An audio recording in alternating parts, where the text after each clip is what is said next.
Hi hello friends, ಎಲ್ರಿಗೂ ನಮಸ್ಕಾರ. Welcome to YouTube channel ಮಾಯ್. ಎಲ್ಲರೂ ಹೇಗಿದ್ದೀರಾ? ಚೆನ್ನಾಗಿದ್ದೀರಾ ಅಂತ ಅನ್ಕೋತೀನಿ.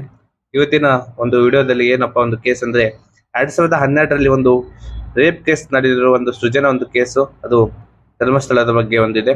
ಆ ಕೇಸು ಮತ್ತೆ 2025ರಲ್ಲಿ ರಿವ್ ಓಪನ್ ಆಗಿದೆ. ಅದು ಕೂಡ ರಿವ್ ಓಪನ್ ಆಗಿರೋದು ಒಂದು ಯೂಟ್ಯೂಬರ್ಸ್ ಕಡೆಯಿಂದ. ಆ ಯೂಟ್ಯೂಬರ್ಸು ಯಾವ ತರ ಡೀಟೇಲ್ಸ್ ಆಗಿ ತಿಳಿಸಿದ್ದಾರೆ ಅಂತ ನೀವು ನೋಡಿದ್ರೇನೆ ಗೊತ್ತಾಗುತ್ತೆ. ಆ ತರ ಡೀಟೇಲ್ಸ್ ಆಗಿ ಅದರ ಬಗ್ಗೆ ಒಂದು ಯೂಟ್ಯೂಬ್ ನಲ್ಲಿ ಒಂದು ದೊಡ್ಡದಾಗಿ 39 ನಿಮಿಷದ ವಿಡಿಯೋನ ಹಾಕಿದ್ದಾರೆ ಅವರು. ಅವರಿಗೆ ಒಂದು ಸೆಲ್ಯೂಟು ನಮ್ಮ ಕಡೆಯಿಂದ. ಯಾಕಂದ್ರೆ ಅಷ್ಟು ಚೆನ್ನಾಗಿ ತಿಳಿಸಿದ್ದಾರೆ ಜನರಿಗೆ, ಆಲ್ ಓವರ್ ಕರ್ನಾಟಕ ಜನರಿಗೆ ಹೆಮ್ಮೆಯ ಒಂದು ವಿಷಯ ಅಂದ್ರೆ ಅವ್ರು ತಿಳಿಸಿದ ಪ್ರಕಾರ ಅಂದ್ರೆ ಎಷ್ಟು ದಂಡು ಪೊಲೀಸ್ ಅವರು ತಿಳಿಸಲ್ಲ ಆ ತರ ತಿಳಿಸಿದ್ದಾರೆ ಅವರು. ಭಾರಿ ದೊಡ್ಡ ಮಟ್ಟದ ಮಾತದು. ಇನ್ನೊಂದು, ಆ ಕೇಸ್ನಲ್ಲಿ ನೀವು ನೋಡಿದಾಗ ನಿಮಗೂ ಗೊತ್ತಾಗುತ್ತೆ ಅಂದ್ರೆ ಯಾವ ತರ ಮೋಸ ಮಾಡಿದ್ದ ಹುಡುಗಿಗೆ, ಆ ಪಾಪ ಹುಡುಗಿಗೆ ಯಾವ ತರ ಮೋಸ ಮಾಡಿದ್ದಾರೆ ಅಂತ ಅದರಲ್ಲಿ ಗೊತ್ತಾಗುತ್ತೆ. ಪೊಲೀಸರು ಮತ್ತೆ ಧರ್ಮಸ್ಥಳದ ಯಾರು ಗೌಡ್ರು ಯಾರಿದ್ದಾರೆ ಏನಿದ್ದಾರೆ ಅಂತ ನೀವು ಚೆನ್ನಾಗಿ ನೋಡ್ಕೊಳ್ಳಿ ಅದ್ರ ಬಗ್ಗೆ.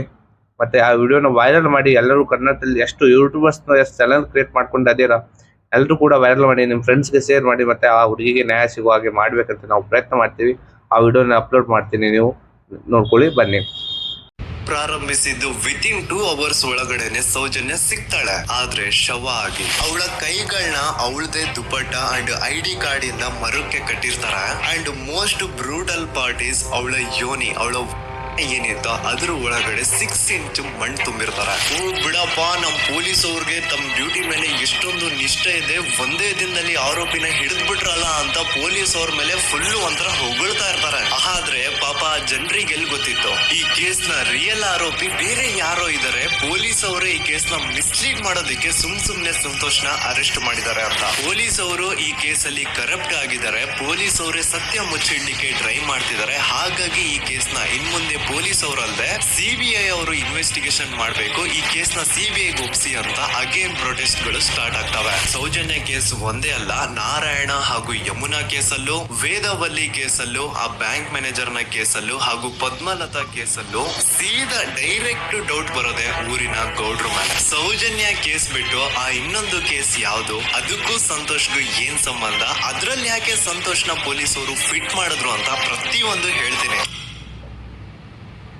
ನಾನು ಈ ಚಾನೆಲ್ ನ ಸ್ಟಾರ್ಟ್ ಮಾಡ್ದಾಗಿಂದ one of the most requested video ಬಂದು ಸೌಜನ್ಯ ಕೇಸ್ ಬಗ್ಗೆ. ಸರಿ, ನಮ್ ದೂತ ಸಭೆಯ ಪ್ರಜೆಗಳು ಇಷ್ಟೊಂದು ಕೇಳ್ತಿದಾರಲ್ಲ, ಈ ಒಂದು ಕೇಸ್ ಬಗ್ಗೆ ವಿಡಿಯೋ ಮಾಡುವ ಅಂತ ಸೌಜನ್ಯ ಕೇಸ್ ಬಗ್ಗೆ ನಾನು ರಿಸರ್ಚ್ ಸ್ಟಾರ್ಟ್ ಮಾಡ್ದೆ. ಅಂಡ್ ಟ್ರಸ್ಟ್ ಮೀ, ಎಷ್ಟೊಂದು ಕಾಂಪ್ಲೆಕ್ಸ್ ಈ ಒಂದು ಕೇಸ್ ಇದೆ ಅಂತಂದ್ರೆ ನನ್ ತಲೆನೇ ಕೆಟ್ಬಿಡ್ತು. ಬಟ್ ಡೋಂಟ್ ವರಿ, ನಿಮ್ಗಂತೂ ಪ್ರತಿ ಒಂದನ್ನ ತುಂಬಾ ಸಿಂಪಲ್ ಆಗಿ ಅರ್ಥ ಮಾಡಿಸ್ತೇನೆ. ಅನ್ಕೊಳ್ಳಿ, ಒಂದು ಊರು, ಆ ಊರಲ್ಲಿ ಒಂದು ಗೌಡ್ರ ಕುಟುಂಬ ಇದೆ. ಅಂಡ್ ಆ ಗೌಡ್ರ ಕುಟುಂಬ ತುಂಬಾನೇ ಪವರ್ಫುಲ್, ಲೈಕ್ ನಾವು ಮೂವೀಸ್ ಅಲ್ಲಿ ನೋಡ್ತೀವಲ್ಲ ಹಂಗೆ. ಸೊ ಗೌಡ್ರು ಊರು ಬಂದು ಧರ್ಮಸ್ಥಳ ಅಂತ. ಆ ಒಂದು ಊರಲ್ಲಿ ಇವ್ರಿಗೆ ಸಖತ್ ಕಂಟ್ರೋಲ್ ಇರುತ್ತೆ. ಈವನ್ ಅದೇ ಒಂದು ರೀಜನ್ ಅಲ್ಲಿ ಇರುವಂತಹ ಒಂದು ತುಂಬಾನೇ ಪಾಪ್ಯುಲರ್ ದೇವಸ್ಥಾನನು ಸಹ ಇವರೇ ಕಂಟ್ರೋಲ್ ಮಾಡ್ತಿರ್ತಾರೆ. ಆ ಒಂದು ದೇವಸ್ಥಾನ ಇಂದ ಈ ಗೌಡ್ರ ಕುಟುಂಬಕ್ಕೆ ಎಷ್ಟೊಂದು ದುಡ್ಡು ಬರ್ತಾ ಇರುತ್ತೆ ಅಂತಂದ್ರೆ, ಅದೇ ದುಡ್ಡಲ್ಲಿ ಇವರು ಬೇಜನ್ ಪ್ರೈವೇಟ್ ಪ್ರೈಮರಿ ಅಂಡ್ ಹೈಸ್ಕೂಲ್ಸ್ ನ ಸ್ಥಾಪನೆ ಮಾಡಿರ್ತಾರೆ, ಬೇಜನ್ ಪ್ರೈವೇಟ್ ಮೆಡಿಕಲ್ ಕಾಲೇಜಸ್ ಇರ್ತವೆ, ಅಂಡ್ ಬೇಜನ್ ಪ್ರೈವೇಟ್ ದೊಡ್ಡ ಹಾಸ್ಪಿಟಲ್ಸ್ ಇರ್ತವೆ. ಒಟ್ಟಲ್ಲಿ ಹೇಳ್ಬೇಕು ಅಂತಂದ್ರೆ ದುಡ್ಡಿನ ಸುರಿಮಳೆ ಇವ್ರಿಗೆ. ನೋಡಿ, ನಮ್ಮ ಭಾರತ ದೇಶದಲ್ಲಿ ಒಂದು ಕಾನೂನಿದೆ,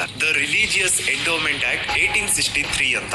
ಬೇಸಿಕಲಿ ಈ ಒಂದು ಕಾನೂನು ಏನ್ ಹೇಳುತ್ತೆ ಅಂತಂದ್ರೆ, ಭಾರತದಲ್ಲಿ ಯಾವ್ದೆಲ್ಲ ಹಿಂದೂ ಟೆಂಪಲ್ಸ್ ಇದಾವೋ ಅವೆಲ್ಲ ಗವರ್ಮೆಂಟ್ ಪ್ರಾಪರ್ಟಿ. ಆ ಹಿಂದೂ ಟೆಂಪಲ್ಸ್ ನ ಮ್ಯಾನೇಜ್ಮೆಂಟ್ ಎಲ್ಲ ಗವರ್ಮೆಂಟ್ ಕೈಗೆ ಹೋಗಿ ಗವರ್ಮೆಂಟ್ ಡಿಸೈಡ್ ಮಾಡುತ್ತೆ ಆ ಮ್ಯಾನೇಜ್ಮೆಂಟ್ ಅಲ್ಲಿ ಯಾರ್ ಕೆಲ್ಸಕ್ಕೆ ಇರ್ಬೇಕು, ಯಾರ್ ಕೆಲ್ಸಕ್ಕೆ ಇರಬಾರ್ದು, ಅಂಡ್ ಆ ಟೆಂಪಲ್ ಇಂದ ಬರ್ತಿರುವಂತಹ ಡೊನೇಷನ್ ಅಮೌಂಟ್ ನ ಏನ್ ಮಾಡ್ಬೇಕು ಅಂತ. ಸೊ ಈ ಒಂದು ಕಾನೂನಿನ ಪ್ರಕಾರ ಗವರ್ಮೆಂಟ್ ಇಂಡಿಯಾದಲ್ಲಿರುವಂತಹ ಆಲ್ಮೋಸ್ಟ್ ಎಲ್ಲಾ ಹಿಂದೂ ಟೆಂಪಲ್ಸ್ ನ ತನ್ನ ಕಂಟ್ರೋಲ್ ಅಲ್ಲಿ ತಗೋತಾ ಇರ್ಬೇಕಾದ್ರೆ ಗವರ್ಮೆಂಟ್ ಅಫಿಷಿಯಲ್ಸ್ ಧರ್ಮಸ್ಥಳ ಶ್ರೀ ಮಂಜುನಾಥ ದೇವಸ್ಥಾನಕ್ಕೂ ರೀಚ್ ಔಟ್ ಮಾಡ್ತಾರೆ. ಅಂಡ್ ಆಗ ಇಷ್ಟು ದಿನ ಟೆಂಪಲ್ ನ ಕಂಟ್ರೋಲ್ ಮಾಡ್ತಿದ್ದಂತಹ ಆ ಗೌಡ್ರ ಕುಟುಂಬ ಏನ್ ಹೇಳುತ್ತೆ ಗೊತ್ತಾ, ಇಲ್ಲ ಇದು ಹಿಂದೂ ಟೆಂಪಲ್ ಅಲ್ಲ, ಇದು ಜೈನ್ ಫ್ಯಾಮಿಲಿಗೆ ಬಿಲಾಂಗ್ ಮಾಡುವಂತಹ ಒಂದು ಪ್ರೈವೇಟ್ ಟೆಂಪಲ್ ಅಂತ ಹೇಳ್ತಾರೆ. ನಾನು ಇಷ್ಟು ದಿನ ಧರ್ಮಸ್ಥಳ ಶ್ರೀ ಮಂಜುನಾಥ ದೇವಸ್ಥಾನ ಒಂದು ಹಿಂದೂ ಟೆಂಪಲ್ ಅಂತ ಅನ್ಕೊಂಡಿದ್ದೆ, ಆದ್ರೆ ಈಗಷ್ಟೇ ನನ್ಗೂ ಗೊತ್ತಾಗಿದ್ದು ಇದು ಹಿಂದೂ ಟೆಂಪಲ್ ಅಲ್ಲ, ಇದು ಒಂದು ಜೈನ್ ಫ್ಯಾಮಿಲಿಗೆ ಬಿಲಾಂಗ್ ಮಾಡುವಂತಹ ಪ್ರೈವೇಟ್ ಜೈನ್ ಟೆಂಪಲ್ ಅಂತ.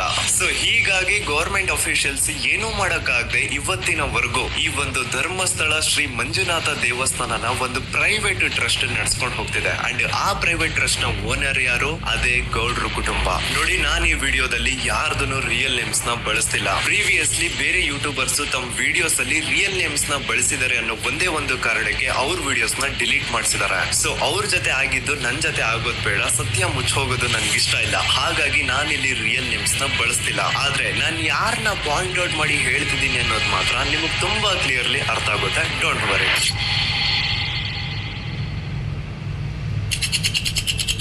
ದಿನಾಂಕ 9/10/2012. A very normal day for everyone except Soujanya. Dharmasthala ಹತ್ರ ಇರುವಂತಹ ಬಂಗಳ್ ಅನ್ನೋ ಒಂದು ಸಣ್ಣ ಹಳ್ಳಿಗೆ ಬಿಲಾಂಗ್ ಮಾಡುವಂತಹ ಸೌಜನ್ಯ ತುಂಬಾನೇ ಒಳ್ಳೆ ಹುಡುಗಿ. SDM ಕಾಲೇಜ್ ಆಫ್ ಉಜಿರಿಯಲ್ಲಿ 2nd PUC ಓದ್ತಿದ್ದಂತಹ ಇವಳು ತುಂಬಾನೇ ಬ್ರೈಟ್ ಸ್ಟೂಡೆಂಟ್ ಕೂಡ. ಸೊ ಒಂದು ದಿನ ಅಂದ್ರೆ 9 ಅಕ್ಟೋಬರ್ 2012 ಬೆಳಿಗ್ಗೆ 7:30-8 ಗಂಟೆ ಹಾಗೆ ಆಸ್ ಯೂಶುವಲ್ ತನ್ನ ಕಾಲೇಜ್ ಹೋಗೋದಕ್ಕೆ ರೆಡಿ ಆಗ್ತಿರ್ತಾಳೆ. ಅವತ್ತು ಮಂಗಳವಾರದ ದಿನ ಅಂಡ್ ಅವತ್ತು ಲೋಕಲ್ ಫೆಸ್ಟಿವಲ್ ಬೇರೆ ಇರುತ್ತೆ, ಹೊಸ ಅಕ್ಕಿ ಅಂತ. ಈ ಒಂದು ಲೋಕಲ್ ಫೆಸ್ಟಿವಲ್ ದಿನ ಮನೆ ಒಳಗಡೆ ಏನೇ ಅಡುಗೆ ಮಾಡಿದ್ರು ಹೊಸ ಅಕ್ಕಿನೇ ಬಳಸಬೇಕು. ಸೊ ಹೊಸ ಅಕ್ಕಿ ತಂದು ಬ್ರೇಕ್ಫಾಸ್ಟ್ ನ ರೆಡಿ ಮಾಡೋಷ್ಟ್ರಲ್ಲಿ ಸೌಜನ್ಯ ಅವ್ರ ತಾಯಿ ತುಂಬಾ ಲೇಟ್ ಮಾಡ್ತಾರೆ. ಸೊ ಕಾಲೇಜ್ಗೆ ಲೇಟ್ ಆಗ್ತಿದೆ ಅಂತ ಈ ಸೌಜನ್ಯ ಟಿಫಿನ್ ಸಹ ಮಾಡದೆ ಹಾಗೆ ಹೋಗ್ತಾಳೆ. ಅವಳ ತಲೆಯಲ್ಲಿ ಏನಿತ್ತು ಅಂತಂದ್ರೆ ಹೆಂಗೋ ಇವತ್ತು ಲೋಕಲ್ ಫೆಸ್ಟಿವಲ್ ಬೇರೆ ಇದೆ, ಹಾಗಾಗಿ ಮೇ ಬಿ ಕಾಲೇಜು ಬೇಗ ಬಿಡ್ಬೋದು. ಸೊ ಮಧ್ಯಾಹ್ನ ಡೈರೆಕ್ಟ್ ಮನೆಗೆ ಬಂದು ಊಟ ಮಾಡುವ ಬಿಡು ಅಂತ ಅವಳು ಅನ್ಕೊಂಡಿರ್ತಾಳೆ. ಆದ್ರೆ ಕಾಲೇಜ್ ಹೋಗಾದ್ಮೇಲೆ ಗೊತ್ತಾಗುತ್ತೆ ಅವತ್ತು ಅವಳಿಗೆ ಸ್ಪೆಷಲ್ ಕ್ಲಾಸಸ್ ಬೇರೆ ಇದೆ ಅಂತ. ಸೌಜನ್ಯ ಬ್ರೇಕ್ಫಾಸ್ಟ್ ಕೂಡ ಮಾಡಿರಲ್ಲ ಅಂಡ್ ಲಂಚ್ ಬಾಕ್ಸ್ ಕೂಡ ತಂದಿರಲ್ಲ. ಹಾಗಾಗಿ ಲಂಚ್ ಟೈಮ್ ಅಲ್ಲಿ ಸೌಜನ್ಯನ ಒಬ್ಳು ಫ್ರೆಂಡ್ ಜಾನ್ವಿ ತಾನ್ ತಂದಿರುವಂತಹ ಲಂಚ್ ಬಾಕ್ಸ್ ಅಲ್ಲಿ ಒಂದಿಷ್ಟು ಲಂಚ್ ನ ಆಫರ್ ಮಾಡ್ತಾಳೆ. ಆದ್ರೆ ಸೌಜನ್ಯ ಪರವಾಗಿಲ್ಲ ನೀನ್ ತಿನ್ನು, ನಾನ್ ಮನೆಗೆ ಹೋಗ್ಬಿಟ್ಟು ಊಟ ಮಾಡ್ಕೊತೀನಿ ಅಂತ ಹೇಳ್ತಾಳೆ. ಸುಮಾರು ಮಧ್ಯಾಹ್ನದ 3:45 ಕಾಲೇಜ್ ಬಿಡುತ್ತೆ. ಸೌಜನ್ಯ ಕಾಲೇಜ್ ಇಂದ ಬಸ್ ಅಲ್ಲಿ ಬಂದು ನೇತ್ರಾವತಿ ಬಸ್ ಸ್ಟಾಪ್ ಹತ್ರ ಇಳ್ಕೋತಾಳೆ. ಅವಳ ಜೊತೆ ಅವಳ ಕ್ಲಾಸ್ ಮೇಟ್ಸ್ ಅಂಡ್ ಫ್ರೆಂಡ್ಸ್ ಎಲ್ಲ ಇರ್ತಾರೆ. ಸೊ ಅವ್ರಿಗೆಲ್ಲ ಬಾಯ್ ಹೇಳ್ಬಿಟ್ಟು ಸೌಜನ್ಯ ತನ್ನ ಮನೆ ಕಡೆ ಹೊರಡ್ತಾಳೆ. ನೇತ್ರಾವತಿ ಬಸ್ ಸ್ಟಾಪ್ ಇಂದ ಸೌಜನ್ಯ ಮನೆಗೆ 20 ಮಿನಿಟ್ಸ್ ನ ವಾಕ್ ಇರುತ್ತೆ. ಮ್ಯಾಕ್ಸ್ ಟು ಮ್ಯಾಕ್ಸ್ 30 ಮಿನಿಟ್ ಹಿಡಿಬಹುದು. ಸೊ ಸೌಜನ್ಯ ನಡ್ಕೊಂಡು ಮನೆ ಕಡೆಗೆ ಹೋಗ್ತಾ ಇರ್ತಾಳೆ. ಒಂದ್ ಸ್ವಲ್ಪ ದೂರದಲ್ಲಿ ಪ್ರಕೃತಿ ಹಾಸ್ಪಿಟಲ್ ಅಂತ ಒಂದಿರುತ್ತೆ.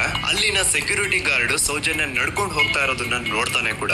ನಂತರ ಸೌಜನ್ಯ ಒಂದು 10 ನಿಮಿಷ ಹಂಗೆ ಮುಂದೆ ನಡ್ಕೊಂಡು ಹೋಗಾದ್ಮೇಲೆ ಸೌಜನ್ಯಗೆ ತನ್ನ ಮಾವ ಸಿಗ್ತಾರೆ. ಅವರು ಸೌಜನ್ಯನ ನೋಡಿ ಮಾತಾಡಿಸ್ತಾರೆ. ಯಾಕಮ್ಮ ಕಾಲೇಜಿಂದ ಇಷ್ಟು ಲೇಟ್ ಬರ್ತಿದೀಯಾ ಅಂತ ಕೇಳ್ತಾರೆ. ಆಗ ಸೌಜನ್ಯ ಇಲ್ಲ ಮಾವ, ಕಾಲೇಜಲ್ಲಿ ಸ್ಪೆಷಲ್ ಕ್ಲಾಸ್ ಇತ್ತು ಹಾಗಾಗಿ ಲೇಟ್ ಆಗ್ಬಿಡ್ತು ಅಂತ ಹೇಳಿ ಒಂದೆರಡು ಮಾತಾಡಿಸಿ ನಂತರ ತನ್ನ ಮನೆ ಕಡೆ ತಾನು ಹೊರಡ್ತಾಳ. ಈಗ ಆ ಒಂದು ಪಾಯಿಂಟ್ ಇಂದ ಸೌಜನ್ಯಗೆ ತನ್ನ ಮನೆ ಹೋಗ್ಲಿಕ್ಕೆ 10 ನಿಮಿಷ ಬೇಕು. ಮ್ಯಾಕ್ಸ್ ಟು ಮ್ಯಾಕ್ಸ್ 20 ಮಿನಿಟ್ ಅನ್ಕೊಳ್ಳಿ. 3:45 ಕಾಲೇಜ್ ಬಿಟ್ರೆ ಅರೌಂಡ್ 4:30 ಮನೇಲಿ ಇರ್ಬೇಕಾಗಿದ್ದು ಹುಡುಗಿ 6:30-7 ಗಂಟೆ ಆಗಿದ್ರು ಮನೆಗ್ ಸೇರಿರಲ್ಲ. ಸೊ ಮನೇಲಿ ಸೌಜನ್ಯ ಅವ್ರ ತಾಯಿಗೆ ಟೆನ್ಷನ್ ಸ್ಟಾರ್ಟ್ ಆಗುತ್ತೆ. ಏನಪ್ಪ ಈ ಹುಡುಗಿ ಎಷ್ಟೊತ್ತಾದ್ರೂ ಇನ್ನು ಮನೆಗ್ ಬಂದಿಲ್ವಲ್ಲ ಅಂತ. ಸೊ ಅವ್ರೇನ್ ಮಾಡ್ತಾರೆ, ಸೌಜನ್ಯ ಅವ್ರ ತಂದೆ ಕಾಲ್ ಮಾಡ್ಬಿಟ್ಟು ಹಿಂಗೆ 3:30-4 ಗಂಟೆಗೆ ಕಾಲೇಜಿಂದ ಮನೆಗ್ ಬರ್ತಿದ್ದಿದ್ ನಮ್ ಹುಡುಗಿ ಇವತ್ತು 7 ಗಂಟೆ ಆದ್ರೂ ಇನ್ನು ಮನೆಗ್ ಬಂದಿಲ್ಲ, ನೀವು ಸ್ವಲ್ಪ ಬೇಗ ಮನೆಗ್ ಬಂದು ವಿಚಾರಿಸಿ ಅಂತ ಗಾಬ್ರಿಲಿ ಹೇಳ್ತಾರೆ. ಸರಿ ಅಂತ ಸೌಜನ್ಯ ಅವ್ರ ತಂದೆ ಮನೆಗ್ ಬಂದ್ಬಿಟ್ಟು ಸೌಜನ್ಯನ ಫ್ರೆಂಡ್ಸ್ ಕ್ಲಾಸ್ ಮೇಟ್ಸ್ ಯಾರ್ದೆಲ್ಲ ಅವ್ರ ಹತ್ರ ನಂಬರ್ ಇರುತ್ತೋ ಅವ್ರಿಗೆಲ್ಲ ಕಾಲ್ ಮಾಡ್ಬಿಟ್ಟು ಸೌಜನ್ಯ ಬಗ್ಗೆ ಕೇಳ್ತಾರೆ.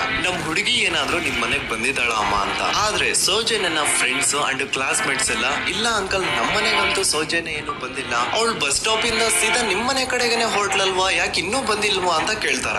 ಆಗ ಸೌಜನ್ಯ ಅವ್ರ ತಂದೆ ಇಲ್ಲಮ್ಮ ಬಂದಿಲ್ಲ ಹಾಗಾಗಿನೇ ಕಾಲ್ ಮಾಡಿರೋದು ಅಂತ ಹೇಳಿ ಕಾಲ್ ಕಟ್ ಮಾಡ್ತಾರ. ದೆನ್ ಸೌಜನ್ಯ ಅವ್ರ ತಂದೆ ಸೌಜನ್ಯ ಅವ್ರ ಮಾವ ಕಾಲ್ ಮಾಡ್ತಾರ. ಅಳಿಯ ಎಲ್ಲಿದೀಯಾ, ನನ್ ಮಗಳು ಇನ್ನು ಮನೆಗ್ ಬಂದಿಲ್ಲ, ನೀನೇನಾದ್ರೂ ಅವಳನ್ನ ನೋಡ್ದ ಅಂತ ಕೇಳ್ತಾರ. ಆ ಕಡೆಯಿಂದ ಅವರು ಸೌಜನ್ಯನ ಮಾವ ಹೇಳ್ತಾರೆ, ಹ್ಞೂ ನಾನ್ ನೋಡ್ದೆ 4:15 ಹಾಗೆ ಆ ಹುಡುಗಿ ಕಾಲೇಜಿಂದ ಬರ್ಬೇಕಾದ್ರೆ ನನಗ್ ಕಾಣಿಸಿದ್ಲು, ನಾನ್ ಸ್ವಲ್ಪ ಮಾತಾಡ್ದೆ ಅವಳ ಹತ್ರ, ಅದಾದ್ಮೇಲೆ ಅವಳು ಮನೆ ಕಡೆ ಹೋದ್ಲಲ್ಲ, ಯಾಕೆ ಇನ್ನೂ ಬಂದಿಲ್ವಾ ಅಂತ ಅವರೇ ಉಲ್ಟಾ ಕ್ವಶನ್ ಕೇಳ್ತಾರ. ಈ ಕಡೆ ಸೌಜನ್ಯ ಅವ್ರ ತಂದೆ ಇಲ್ಲ 7 ಗಂಟೆ ಆದ್ರೂ ಮಗು ಇನ್ನು ಮನೆಗ್ ಬಂದಿಲ್ಲ, ನಮ್ಗೆ ಯಾಕೋ ತುಂಬಾ ಗಾಬರಿ ಆಗ್ತಿದೆ, ನೀನೊಂದ್ ಕೆಲ್ಸ ಮಾಡು ನಮ್ಮವ್ರನ್ನೆಲ್ಲ ಸೇರ್ಸು ಎಲ್ರೂ ಸೇರಿ ಹುಡುಕುವ ಅವಳನ್ನ ಅಂತ ಸುಮಾರು ರಾತ್ರಿ 7 ಗಂಟೆಯಿಂದ ಹಿಡಿದು 11 ಗಂಟೆವರೆಗೂ ಸೌಜನ್ಯನ ಮನೆಯವರು ಅಂಡ್ ಊರಿನ ಜನ 200-300 ಜನ ಸೇರ್ಕೊಂಡು ಸೌಜನ್ಯನ ಹುಡುಕ್ತಾರೆ. ಆದ್ರೆ ಸೌಜನ್ಯನ ಒಂದು ಸುಳಿವು ಸಿಗಲ್ಲ. ಸೊ ಕೊನೆಗೆ ಸಹಾಯ ಕೇಳ್ತಾ ರಾತ್ರಿ 11 ಗಂಟೆ ಹಾಗೆ ಸೌಜನ್ಯನ ತಂದೆ ತಾಯಿ ಅಂಡ್ ಊರಿನ ಜನ ಎಲ್ಲ ಬೆಳ್ತಂಗಡಿ ಪೊಲೀಸ್ ಸ್ಟೇಷನ್ ಹತ್ರ ಹೋಗ್ತಾರ. ಅಲ್ಲಿ ಪೊಲೀಸ್ ಅವ್ರ ಹತ್ರ ಕಾಲೇಜ್ ಹೋಗಿದ್ ನಮ್ ಹುಡುಗಿ ಇಷ್ಟೊತ್ತಾದ್ರೂ ಇನ್ನು ಮನೆಗ್ ಬಂದಿಲ್ಲ,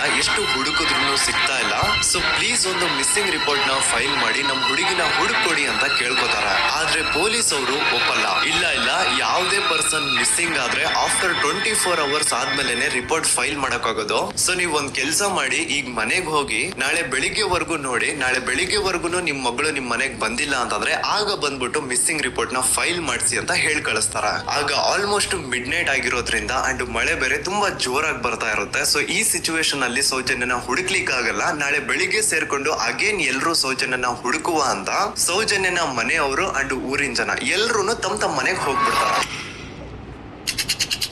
ನೆಕ್ಸ್ಟ್ ದಿನ ಅಂದ್ರೆ 10 ಅಕ್ಟೋಬರ್ 2012 ಬುಧವಾರದ ದಿನ ಬೆಳಿಗ್ಗೆ 10 ಗಂಟೆ ಹಾಗೆ ಸೌಜನ್ಯನ ಮನೆಯವರು ಅಂಡ್ ಊರಿನ 200-300 ಜನ ಸೇರ್ಕೊಂಡು ಅಗೇನ್ ಸೌಜನ್ಯಗೋಸ್ಕರ ಹುಡುಕಾಟ ಸ್ಟಾರ್ಟ್ ಮಾಡ್ತಾರೆ. ಹುಡುಕಾಟ ಪ್ರಾರಂಭಿಸಿದ್ದು ವಿತಿನ್ 2 ಅವರ್ಸ್ ಒಳಗಡೆನೆ ಸೌಜನ್ಯ ಸಿಗ್ತಾಳೆ, ಆದ್ರೆ ಶವ ಆಗಿ. ಆ 200-300 ಊರಿನ ಜನ ಎಲ್ಲ ಸೇರ್ಕೊಂಡು ಏನ್ ಸೌಜನ್ಯನ ಹುಡುಕ್ತಾ ಇದ್ರು, ಅದ್ರಲ್ಲಿ ಯಾರೋ ಒಬ್ರಿಗೆ ಸೌಜನ್ಯನ ಮನೆಯಿಂದ ಕೇವಲ 10 ನಿಮಿಷ ದೂರದಲ್ಲಿರುವಂತಹ ಒಂದು ಹಳ್ಳನ ದಡದಲ್ಲಿ ಸೌಜನ್ಯನ ಮೃತದೇಹ ಸಿಗುತ್ತೆ. ಈಗ ಸತ್ತಿರುವಂತಹ ಸೌಜನ್ಯನ ಡೆಡ್ ಬಾಡಿ ಯಾವ ಒಂದು ಕಂಡೀಷನ್ ಅಲ್ಲಿ ಇತ್ತು ಅಂತ ಹೇಳ್ತೀನಿ, ಸ್ವಲ್ಪ ಗಮನ ಇಟ್ಟು ಕೇಳಿಸ್ಕೊಳ್ಳಿ. ಅವಳ ಕೈಗಳನ್ನ ಅವಳದೇ ದುಪ್ಪಟ್ಟ ಅಂಡ್ ID ಕಾರ್ಡ್ ಇಂದ ಮರಕ್ಕೆ ಕಟ್ಟಿರ್ತಾರೆ. ಅವಳ ಬಾಡಿ ಎಲ್ಲ ನೇಕೆಡ್ ಇರುತ್ತೆ, ಮೈ ಮೇಲೆ ಸರಿಯಾದ ಬಟ್ಟೆ ಇರಲ್ಲ, ಮೈ ಮೇಲೆ ಮಲ್ಟಿಪಲ್ ಕಟ್ ಮಾರ್ಕ್ಸ್ ಇರುತ್ತೆ, ತುಂಬಾ ಜೋರಾಗಿ ಹೊಡೆದಿರುವಂತಹ ಗಾಯಗಳು ಮೈ ಮೇಲೆ ಎದ್ದು ಕಾಣಿಸ್ತಿರ್ತವೆ. ಅವಳ ರಿಪ್ಸ್ ಎದೆ ಭಾಗದ ಮೂಳೆಗಳೆಲ್ಲ ಮುರಿದು ಹೋಗ್ಬಿಟ್ಟಿರ್ತವೆ and most brutal part is ಅವಳ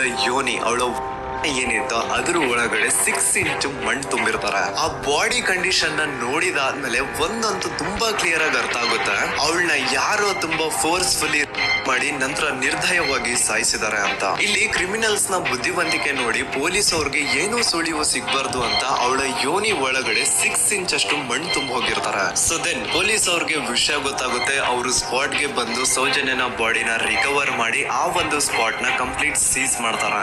ಒಬ್ಳು ಸಾಮಾನ್ಯ ಮಿಡಲ್ ಕ್ಲಾಸ್ ಹುಡುಗಿ, ಒಬ್ಳು ವೆರಿ ಬ್ರೈಟ್ ಸ್ಟೂಡೆಂಟ್ ನ ಈ ಮಟ್ಟಿಗೆ ಇಷ್ಟು ನಿರ್ದಯವಾಗಿ ಸಾಯಿಸಿರೋದು ಯಾರು? ಇನ್ ಕೇಸ್ ಏನಾದ್ರೂ ಈ ಕ್ರೈಮ್ ಮಾಡಿದವನು ಸಿಕ್ಕಿ ಬಿದ್ರೆ ಅವನ್ನ ಸುಮ್ನೆ ಬಿಡಬಾರ್ದು ಅಂತ ಜನ ಆಕ್ರೋಶ ವ್ಯಕ್ತಪಡಿಸ್ತಾರೆ. ಅಂಡ್ ಗೆಸ್ ವಾಟ್, ನಮ್ ಪೊಲೀಸ್ ಅವರು ಇಷ್ಟೊಂದು ಫಾಸ್ಟ್ ಆಗಿ ಇನ್ವೆಸ್ಟಿಗೇಷನ್ ಕಂಪ್ಲೀಟ್ ಮಾಡ್ತಾರೆ ಅಂತ ನಾನಂತೂ ಎಕ್ಸ್ಪೆಕ್ಟ್ ಮಾಡಿರ್ಲಿಲ್ಲ. ಅಂಡ್ ಈವನ್ ಈ ಒಂದು ವಿಷಯದಿಂದ ಊರಿನ ಜನನು ಶಾಕ್ ಆಗ್ತಾರೆ. ಸೌಜನ್ಯ ಬಾಡಿ ಸಿಕ್ಕಿದ್ದು ನೆಕ್ಸ್ಟ್ ದಿನ ಅಂದ್ರೆ 11 ಅಕ್ಟೋಬರ್ 2012 ಸಂಜೆ 5 ಗಂಟೆ ಹಾಗೆ ಯಾರು ಸೌಜನ್ಯನ ಬಂಡು ಮರ್ಡರ್ ಮಾಡಿದ್ನೋ ಆ ಕ್ರಿಮಿನಲ್ ಕೂಡ ಸಿಕ್ಕಿ ಬೀಳ್ತಾನೆ. ಈಗ ನೀವು ಥಿಂಕ್ ಮಾಡ್ಬೋದು, ಸೌಜನ್ಯನ ಯಾರು ಮರ್ಡರ್ ಮಾಡಿದ್ರು ಅಂಡ್ ಯಾರ ಕ್ರೈಮ್ ನ ಮಾಡಿದ್ರು ಅವನು ನೆಕ್ಸ್ಟ್ ದಿನಾನೇ ಸಿಕ್ಕಿ ಬಿದ್ದ. ಹಾಗಿದ್ರೆ ಈ ಕೇಸ್ ಯಾವಾಗ್ಲೂ ಕ್ಲೋಸ್ ಆಗ್ಬಿಡ್ಬೇಕಿತ್ತು. ಆದ್ರೂ ಸ್ಟಿಲ್ ಇವತ್ತಿನ ದಿನವರೆಗೂ ಯಾಕೆ ಈ ಕೇಸು ಪದೇ ಪದೇ ನ್ಯೂಸ್ ಅಲ್ಲಿ ಬರುತ್ತೆ ಅಂದ್ರೆ, ನಮ್ ದೂತ ಸಭೆಯ ಪ್ರಜೆಗಳೇ ರೆಡಿ ಆಗಿ, ಆರೋಪಿ ಸಿಕ್ಕಾದ್ಮೇಲೆ ಈ ಕೇಸು ಕ್ಲೋಸ್ ಆಗಿಲ್ಲ. ಆಕ್ಚುಲಿ ಈ ಕೇಸು ಓಪನ್ ಆಗಿದ್ದೆ ಈಗ.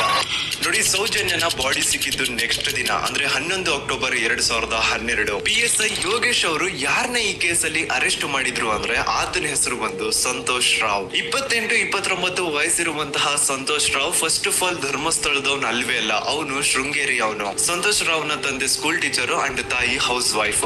ಸಂತೋಷ್ ಮೊದ್ಲಿಂದನೂ ಒಂದ್ ಸ್ವಲ್ಪ ಮೆಂಟಲಿ ಇಲ್ಲಿರೋದ್ರಿಂದ ಅವನಿಗೆ ವಿದ್ಯೆ ಬರಹ ಅನ್ನೋದು ತಲೆಗೆ ಹೋಗಿರಲ್ಲ. ಹಾಗಾಗಿ ಅವನು ಶೃಂಗೇರಿಯಲ್ಲಿ ಒಂದು ಹೋಟೆಲ್ ಅಲ್ಲಿ ಕೆಲಸ ಮಾಡ್ತಿರ್ತಾನೆ. ಮೆಂಟಲಿ ಅನ್ಸ್ಟೇಬಲ್ ಇದ್ರೂ ಸಹ ಈತನಿಗೆ ದೇವ್ರ ಮೇಲೆ ಬಹಳ ನಂಬಿಕೆ ಇರುತ್ತೆ. ಹಾಗಾಗಿ ತಿಂಗಳಿಗೆ ಒಮ್ಮೆ ಆದ್ರೂ ಅಟ್ಲೀಸ್ಟ್ 2 ತಿಂಗಳಿಗೆ ಒಮ್ಮೆ ಆದ್ರೂ ಈತ ಯಾವ್ದಾದ್ರು ಒಂದು ಪುಣ್ಯಕ್ಷೇತ್ರಕ್ಕೆ ವಿಸಿಟ್ ಮಾಡಿ ಬರ್ತಿರ್ತಾನೆ. ಹಾಗೇನೆ ಈ ಸತಿನೂ ಸಹ ಈತ ಧರ್ಮಸ್ಥಳಕ್ಕೆ ಬಂದಿರ್ತಾನೆ. ಇವನು ಧರ್ಮಸ್ಥಳಕ್ಕೆ ಬಂದಿದ್ದು ದಿನಾಂಕ 9 ಅಕ್ಟೋಬರ್ 2012. ಈ ದಿನಾಂಕನ ಸ್ವಲ್ಪ ನೋಟ್ ಮಾಡಿ ಇಟ್ಕೊಳ್ಳಿ, ಯಾಕಂತಂದ್ರೆ ಮುಂದೆ ಈ ಕೇಸಲ್ಲಿ ಇದೇ ಮೇಜರ್ ಟರ್ನಿಂಗ್ ಪಾಯಿಂಟ್. ಸೊ ಸೌಜನ್ಯನ ಡೆತ್ ಆಗಿಂತ ಒಂದು ದಿನ ಹಿಂದೆ ಧರ್ಮಸ್ಥಳಕ್ಕೆ ಬಂದಿರುವಂತಹ ಸಂತೋಷ್ ರಾವ್ಗೆ ಎಲ್ಲೂ ಉಳ್ಕೊಳ್ಳಿಕ್ಕೆ ಹೋಟೆಲ್ ಅಲ್ಲಿ ಅಥವಾ ಲಾಡ್ಜ್ ಅಲ್ಲಿ ರೂಮ್ ಸಿಗಲ್ಲ. ರೀಸನ್ ಇಷ್ಟೇ, ಸಂತೋಷ್ ರಾವ್ ನೋಡ್ಲಿಕ್ಕೆ ಸ್ವಲ್ಪ ಮೆಂಟಲಿ ಅನ್ಸ್ಟೇಬಲ್ ಪರ್ಸನ್ ತರ ಇರ್ತಾನೆ. ಅವನ ಅವತಾರ, ಅವನ ವೇಷಭೂಷಣ ಅಷ್ಟು ಸರಿ ಇರಲ್ಲ. ಹಾಗಾಗಿ ಇವನ್ಗೆ ಯಾವುದೇ ಒಂದು ಹೋಟೆಲ್ ಅಲ್ಲಿ ಅಥವಾ ಲಾಡ್ಜ್ ಅಲ್ಲಿ ಎಲ್ಲಿನೂ ರೂಮ್ ಸಿಗಲ್ಲ. ಸೊ ಉಳ್ಕೊಳ್ಳೋಕೆ ಜಾಗ ಸಿಗದೆ ಇವನೇನ್ ಮಾಡ್ತಾನೆ, ಅಲ್ಲೇ ಹತ್ರದಲ್ಲಿರುವಂತಹ ಬಾಹುಬಲಿ ಬೆಟ್ಟಕ್ಕೆ ಹೋಗಿ ಅಲ್ಲಿರುವಂತಹ ಬಾಹುಬಲಿ ಸ್ಟ್ಯಾಚು ಹತ್ರನೇ ಆಶ್ರಯ ತಗೊಳ್ತಾನೆ. ಅಂಡ್ 1-2 ದಿನ ಅವ್ನ ಅಲ್ಲೇ ಉಳ್ಕೋತಾನೆ.